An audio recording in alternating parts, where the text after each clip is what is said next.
Invest in your mind. In order for you to experience a mind shift explosion, you will need the right mindset. There are many builders that know that they have a task at hand, but they don't know how to execute it.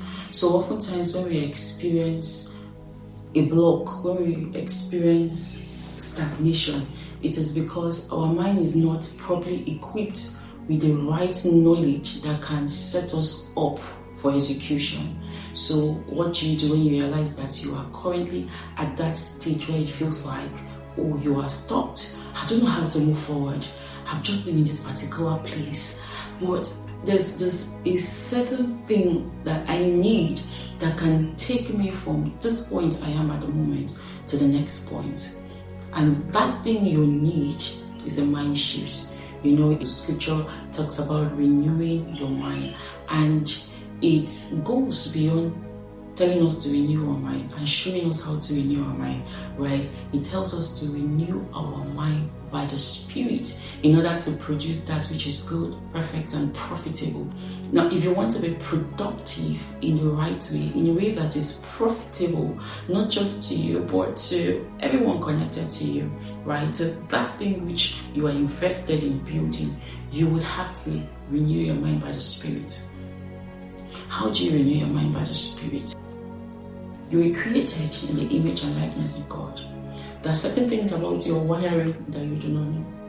So for every time we try to figure out our parts by ourselves, we often see that we are stuck. So that's why you can have the resources, you can have everything put in place to, start a fantastic business. But with everything I've pumped into this business, it feels like it's not yielding anything, or it's yielding so little. What do I have to do? Go back to the drawing board.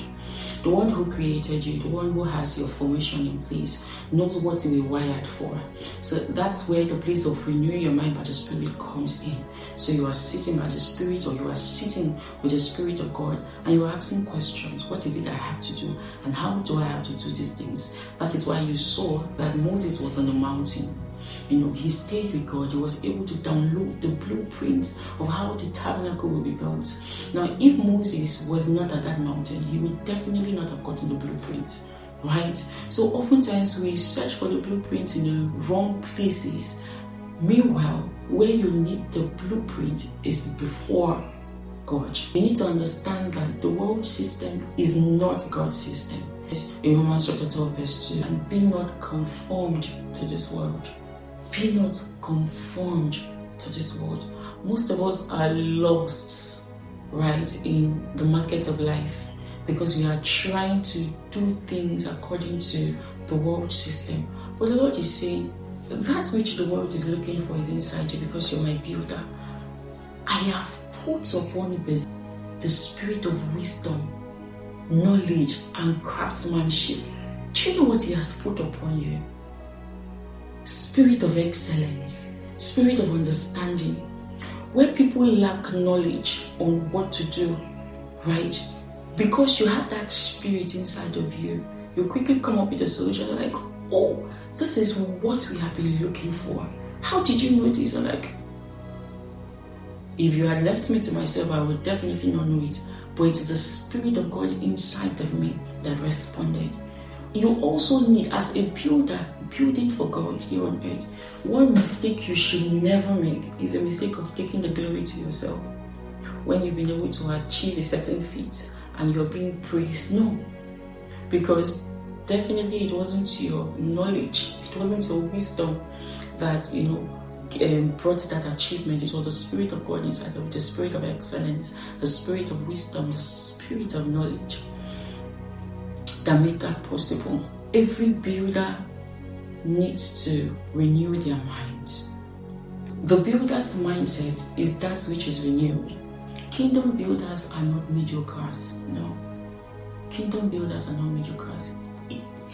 It takes a lot for you to build for God. An excellent spirit, a knowledgeable people, a wise brain. It takes a lot, because God's projects are magnificent projects. Have you ever done a God project before that you're like, how am I going to pull this? What's all these numbers I'm seeing here? Where will I get this money from?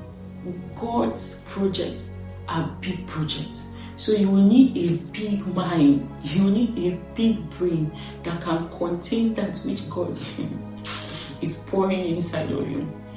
So you cannot do God's project with a small mindset. No, you cannot. You cannot. So please, I beg you, go for knowledge. Sit with the Spirit of God so that your mind can be renewed.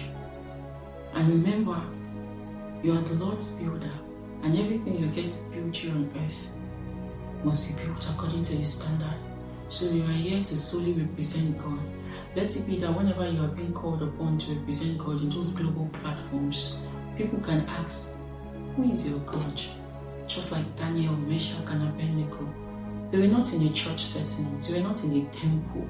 They were in the palace, royal homes, Asurok, White House. That's what the palace was. And they represented God very well. So do you have what it takes to represent God if you're being called upon? Do you have what it takes to represent God? God bless you.